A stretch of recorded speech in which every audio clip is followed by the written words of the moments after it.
All right, this is the 10.2 A notes, and this is starting into some statistics. So we're going to be looking at today, just in video A, talking about the data cycle and just some general understanding of different statistical language. So for starters, the process of working with data involves a series of steps commonly referred to as the data cycle. And since there is a lot to write with these notes, I'm actually just going to talk through them using the notes key because my handwriting on here is way neater than I can ever write on the tablet. So that's kind of why this looks a little different. So the data cycle is basically the series of steps that we go through when we want to answer a question using data or statistics.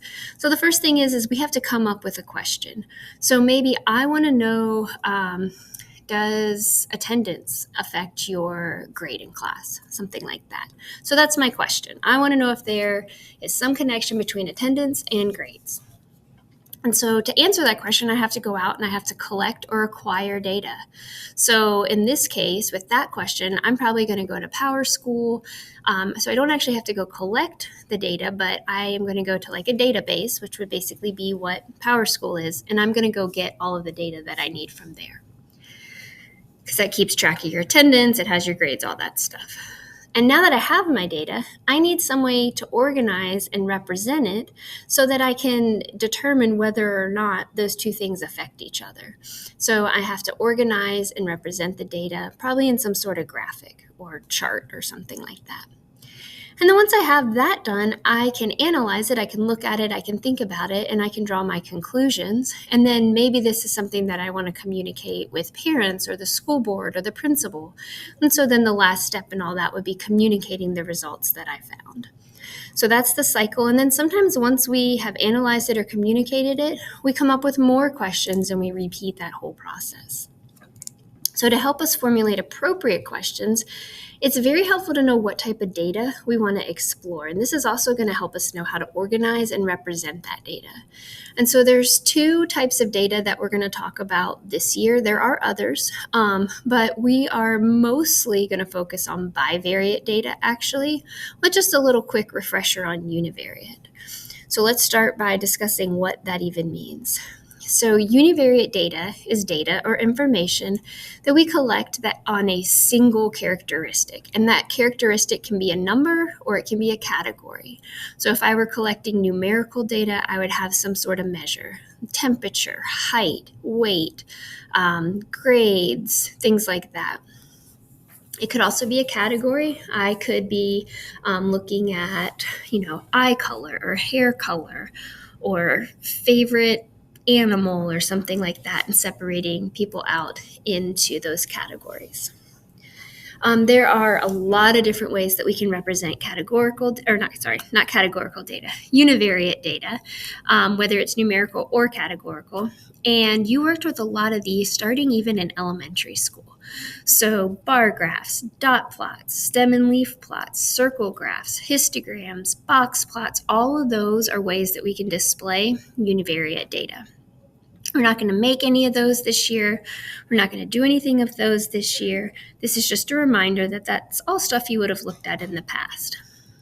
So some examples of univariate data would be looking just at the grades in a course, or just the amount of time students spend on sports or studying or some other activity. You might want to look at, what is the favorite color of all the students at BMS, something like that, or what is the favorite food among students. So those would all be examples of univariate data because we're only collecting information on one thing. Bivariate data is what we're really going to explore, especially in 10.2b notes. And this is when we collect data on two different variables, because what we're really interested in is how one of those variables affects the other. And so we have to have two things that we can measure. Everything has to be numerical. And the way that we're going to look at displaying this information is in scatter plots. So plotting the two variables on like a XY graph. And so some examples of things that you might collect bivariate data on would be something like age versus blood pressure. Does somebody's blood pressure go up as they get older? Hours studying versus the test scores. Do students who study more get better test grades, or is there a point where too much studying didn't help you? Different questions you could ask on that data. Maybe you want to see, does the outside temperature affect ice cream sales? So you're going to go out and you're going to collect data on the temperature, and then you're also going to collect data on how many ice creams were sold at a particular store on those days. So those are all examples of bivariate data because there's two things that we're measuring, and both things that we're collecting data on or measuring are going to be numerical. So there's different ways that we can collect this data. The first is that we can just do an observation. We can just watch, we can record as things happen. There's times where this might be the most appropriate. You just want to do an observation because you don't want to affect people's behaviors or something like that. Another way that we can collect data is through measurement. We might need to use specific tools to quantitatively record certain data. Quantitative means like we're trying to collect a number. We want to put a quantity on it. So that might be like measuring height or measuring length of something, measuring weight, measuring time. Whether we're using a ruler or a scale or something like that, that's all going to affect that's all going to be done with measurement. Another way that we might do data collection is through a survey. So we might go ask people directly, or we might create some sort of form for people to answer questions, and that's going to be how we collect our data. The fourth way is through an experiment, and these are more controlled tests to collect our data. So maybe we want certain conditions around whatever our question is, and so we're going to set up an experiment with kind of like set environment or something like that, what you do in science all the time. And then the last one is maybe I just need to collect existing data. So maybe I don't need to go collect new data. Maybe I just need to go find that data. Maybe it's already online somewhere, or it's already in a certain program and I just need to pull it out of there. There's other ways you could collect your data. These are just the 5 main methods that people would typically use. So a little bit more vocabulary that's going to be important in statistics is we have a population and then we have a sample. So our population is every member of the group. So for example, let's say we have middle school students. The population would be every middle school student, and you can set your population. So maybe I want to just look at middle school students at Blacksburg Middle School. So my population would be every student here at Blacksburg Middle School. But a lot of times when we're collecting data, it's very hard to get information from every member of the population. And so what we'll do is we'll collect just a sample, or we'll create a sample. And that's going to be a subset or a smaller group of the population. So I want to ask a question about middle schoolers, but I don't have the time or the resources to ask questions to everybody at BMS. So I'm going to find some way to create a smaller group that I ask this question to draw my conclusions. And there are a lot of different ways that we can create that sample. And so that's the last bit of our notes today. There are pros and cons to all of them. There are some other ones, but these are going to be the main ones that we talk about in Algebra 1. If you guys go on to take statistics, you'll learn even more about this stuff. But the first is a simple random sample, and that's basically just every member of the population has an equal chance of being selected. So if I wanted to study students at Blacksburg Middle School, maybe I put everybody's name into a random name or number generator, kind of like putting everybody's name in a hat, and I just select a random sample from that. If you are able to truly do a random sampling, the pro is that simple random sampling can be very accurate. The cons to it, or like the drawbacks to it, would be that it's also sometimes very easy to miss certain subgroups.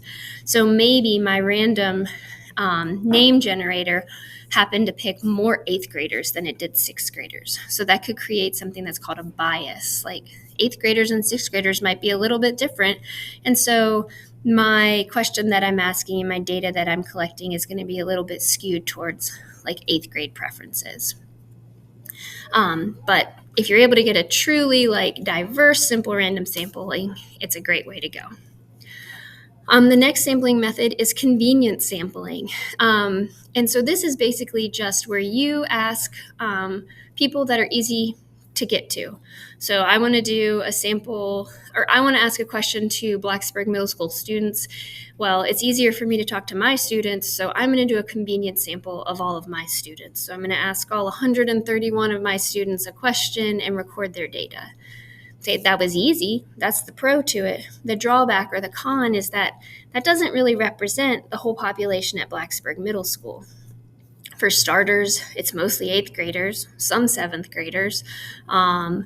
It's also only students taking algebra, and maybe students in geometry or math 6 have a very different opinion. So convenience sampling is usually not the way to go. It can create a lot of bias, but sometimes you have no choice. The next one we're going to talk about is stratified sampling. And so in stratified sampling, it's trying to eliminate some of the bias that can happen in simple random sampling. So in stratified sampling, you divide your whole population into subgroups, and then you select a random sample from each of those strata or each of those subgroups. And so the number that you select from each of those groups is going to be proportional to the group sizes. So again, to put it in that middle school perspective, I want to know something about students at BMS, and I want to make sure that I have students from all 3 grades. So I'm going to create subgroups by grade. So I'm going to have a 6th grade group that I select from, a 7th grade group that I select from, and an 8th grade group that I select from. And then I would just do my random sample from each of those groups. And let's say the 6th grade was way bigger than the 7th or the 8th grade. So I would have to make sure that I selected a proportional number of students from the 6th grade. So the pro to stratified sampling is that it does create less bias. You get a more diverse, true representation. The drawback to it or the con to it is that it is more difficult. It takes more time to make sure that you've designed that accurately. The last sampling method that we're going to talk about is cluster sampling, and that is basically that you divide the whole population into random groups, and then you randomly select some of those groups. So I divide the whole Blacksburg Middle School into groups of however many I want, into 10, or maybe I divide the whole Blacksburg Middle School by English classes, and then I randomly select English classes. And that is another way of trying to make sure that you're getting a random sampling of everyone. The pros are that can be a lot easier than the stratified sampling, but there tends to be less precision because I have to make sure that my groups that I created are truly diverse. So the problem with doing that based off of a class is that a lot of your classes have only 1 grade in them.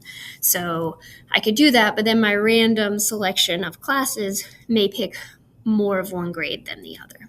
So those are just a few sampling methods. There are others, but those are the main ones that we are going to look at this year.